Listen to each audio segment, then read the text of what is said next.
देवर्षि देवी का नाम लेना बंद करो। किसी ने सुन लिया और भैरवनाथ को खबर हो गई तो अनर्थ हो जाएगा।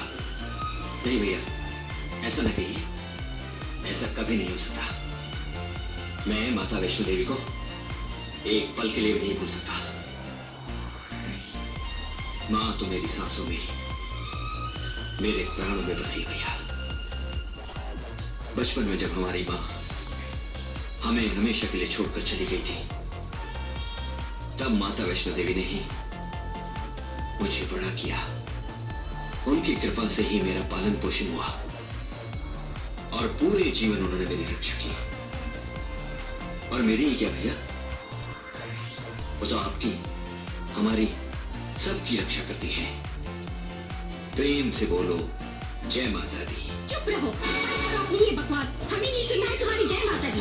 और देवर जी कान खोल कर सुन लो, आज से इस घर में न तुम्हारी देवी मां रहेगी और न तुम।